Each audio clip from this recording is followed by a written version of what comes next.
Is this journal too big? This is the question I woke up this morning asking myself. Maybe, should I take it apart? Ooh, I put a lot of work into it. Well, let's do a flip through.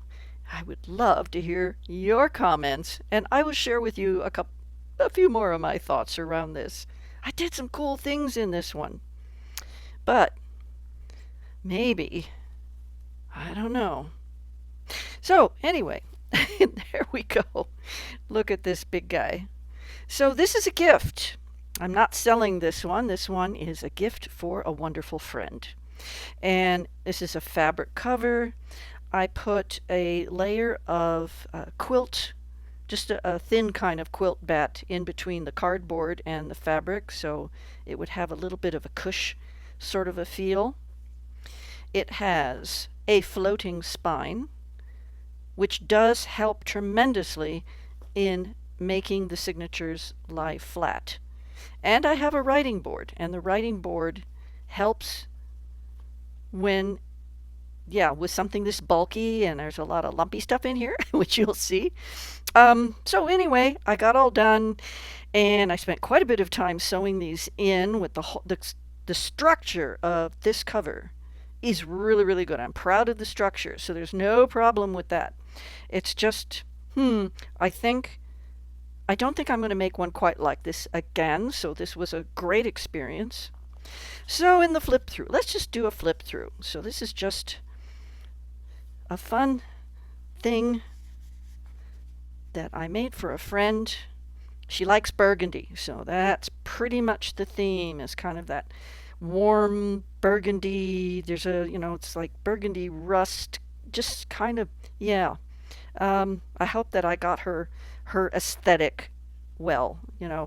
So this is the thing I did different that I haven't done in anything before, where I've done a sewn-in signature, but I've closed each of the signatures. Now, I saw Natasa on Treasure Books do where she created closures on signatures, and I don't remember if she did it quite this way, but this is the brads. So we have little brads. I found these in my stash, this little star. And yeah, it works great. And it helps to take, this would be very much of a gator mouth with all of these open. But by having their own closure, it prevents it from being, quite so much strain on trying to tie a bow with all of this abundance in here. So this again was a recent Natasha video where she did this 12 by 12 scrapbook paper, folded in half, and then just cut down on one side so that you would get this flip up or flip down sort of thing. And I thought, well, that's a cool thing. And then when I thought of doing this little piece of scrap, punched out scrap, covers up the legs of this brad. And this works really well to create this little extra, this closure within the closure of the signature. I like that. I think that's pretty cool. And I had a lot of beautiful paper. So I have some vintage postcards. You'll see a few of these pretty pages of pretty postcards. And I had a few that were burgundy. They're all different. So that worked out really well. This is one of my painted papers. This is a little piece of scrap. It's a hidden paper clip. This was some commercial paper I found in a thrift store, a whole bunch of it. So it's perfectly smooth, and it would go through a printer, but it was a great find. It has that vintage, crinkly look. This is one of many pages you'll see in here where I've got, it's a recent video playlist called Quick Art Tips, and what I'm doing in that is I'm showing how to do some things that make journal making, art making, mixed media art, things that you can do DIY yourself. So this is how to make your own templates, and you can see two of them right here, and you'll see those throughout. I'm also getting into making more journaling cards and just having a stash of them. But for this journal, I made all the tags, journaling cards, whatever, custom, because we're going for the burgundy. Painted paper. This was another recent Natasa video. It's a 12 by 12 piece of scrapbook paper, single-sided, folded on a diagonal, and then just fold back over the points, and you wind up with all these pockets. There is an extra pocket in here, so technically you could put something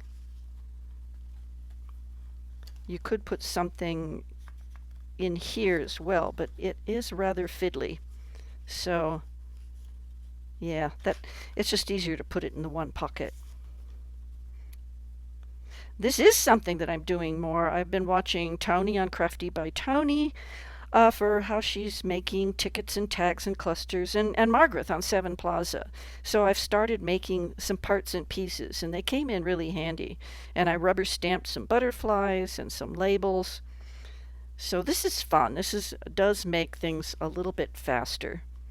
This is a recent Make Your Own Heart stencils on that Quick Art Tips. This also is on that Quick Art Tips.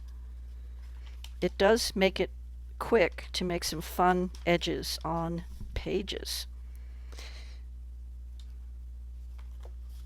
This is a shrubbery book that I found in a thrift store. It's an old one. It has these beautiful illustrations. So in each of these I do have this, I had 3 sheets of this scrapbook paper, so I went, okay, 3 signatures.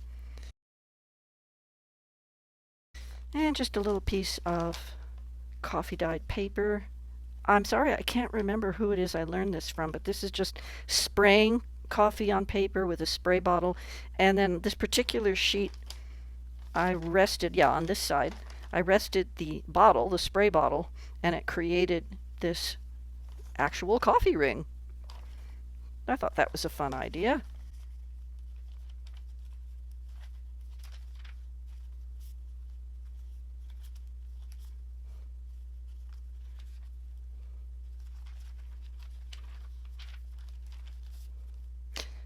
So yeah, that's why I'm kind of asking for your thoughts.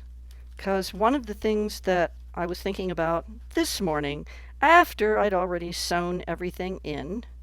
Oh, this is fun. I've made some blank journal cards, so none of this was on the front side, but I just was really trying to use up some scraps. So I just took a piece of, scrapbook paper or something and just am doing some collage. I've got quite a few of those in here.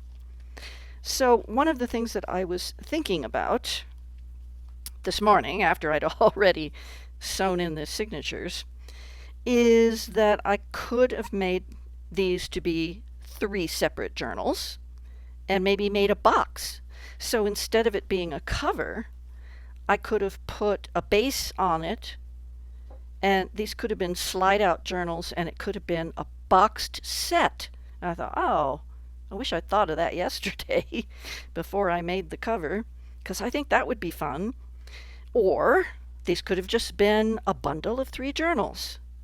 Or I could have made 6 signatures, and it would have kind of, I don't know, it would still be the same amount of pages, even a little more probably, but it would have, I don't know, it might have fit better. I mean, here we are in the middle of the whole thing, and I do have a writing board, and it does lay down mostly flat. There's just a lot of bulk in here, but it would be easy to write on all these pages because it does lay down mostly flat and there is a writing board. But it would be easier if it was just one signature with a nice cover. I don't think I'll ever make one like this bulky, big,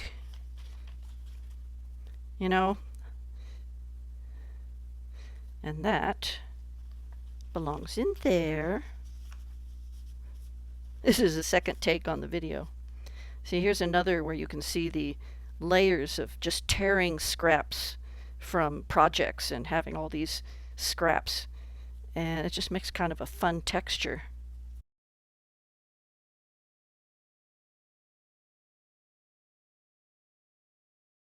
Let's see, did I mention that before? Oh yes, I think I did. I'm not sure. Oh, because this is the second take of this video, I don't think I said this, on both this journaling card and this writing board. What I did was I have this tissue paper, and this is the edge that it has, this decorative edge, but it's tissue paper. And this burgundy design on burgundy paper, if I had just glued it down, it would have just disappeared. So I took some white chalk paint and painted the back of the tissue paper, and you can see it's a little bit irregular, which gives it a wonderful effect, actually. You can see the irregularity. And then when that paint was completely dry, then I glued it on to the scrapbook paper cardstock. It worked great. So yeah, there's an idea for you. If you've got tissue paper with a cool design that would blend in nicely with your background paper, back paint it with some white or cream or yellow or whatever your color scheme is. It worked super good. This is some velour ribbon. There's some more of that fun ruffle material. So for example, what I could have done is I have all this scrapbook paper, so I could have had this be the cover of a signature and basically put, less pages. This could have been like if I made 6 signatures instead of these 3. This could have been the cover to, there's all 3 of these, there's one in each of these signatures. I could have used this as a cover for other signatures and had 6 signatures. Whew, I hope I'm saying that well. So anyway, that would have been another option. There we go.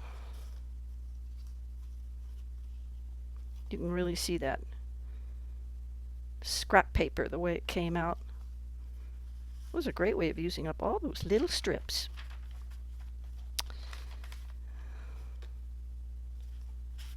All those bits and pieces.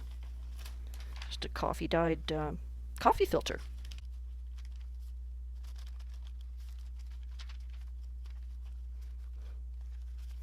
I must say, putting this closure on these signatures made it much easier to sew them into the signatures. I had to leave the one I was sewing in open, but the other, so this was closed when I put this one in, then these 2 were closed when I was sewing this one in, and I used a 5-hole pamphlet stitch because I had these short pieces, these in the paper bags.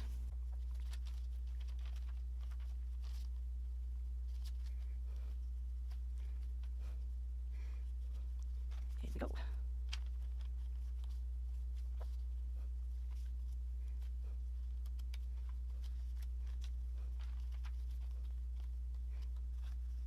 Oh, and what I did with this is I didn't want to fussy cut too close, so I just used a brush and some brown ink and just rubbed it over the white paper so it would blend in on these botanical cuts that I did. So they're fussy cut only up to a point. It worked out well. Looks nice. And that way they're not so fragile. This is in that Quick Art Tips for Circles.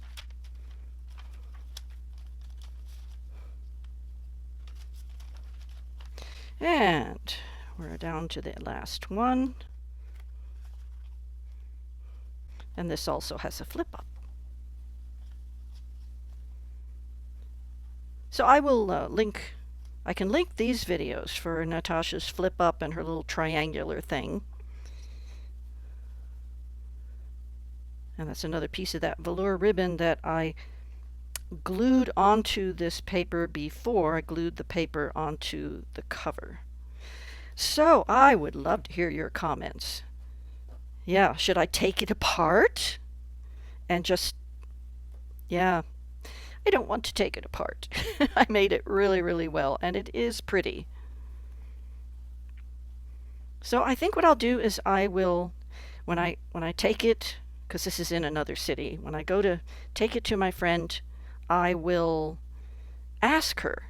For example, I used some of this trim on the inside, But when I start laying it onto the cover like this or like this, and I go, oh, look, 4 of those ruffled motifs fit there really well. And then I thought, well, I could put it on the back cover, on the spine,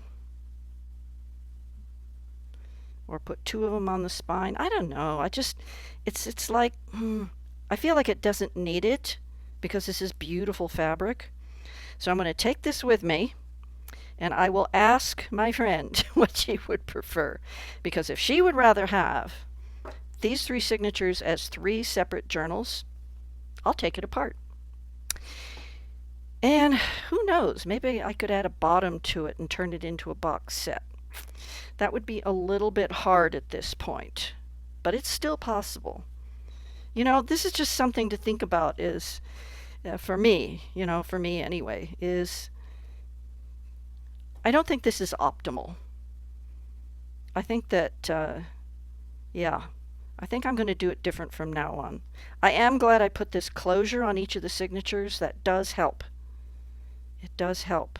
But, yeah, I don't think this was the optimal way to put the to put this journal together. So anyway, I'm learning. I've been doing this for a few years, and you learn every time. Every time, every journal is different. Even, it's just like mass making them. Those become very consistent, and it's much easier once you get a formula that works. This is a formula that, for me, I don't think works the way I would like it to. I think I did a really good job in this journal. So it's manufactured well. Its structure is strong. It's really good. But I don't know. I'd love to hear your thoughts. So let me know in the comments if you've made a big chunky journal like this, if it's chunky, and what you think of this. Have you switched to making smaller or adding more signatures? Anyway, that's enough of that. Thank you so much for watching. Thank you for being here. Be sure to like and, the ropes. And great. I hope to see you next time. Bye-bye.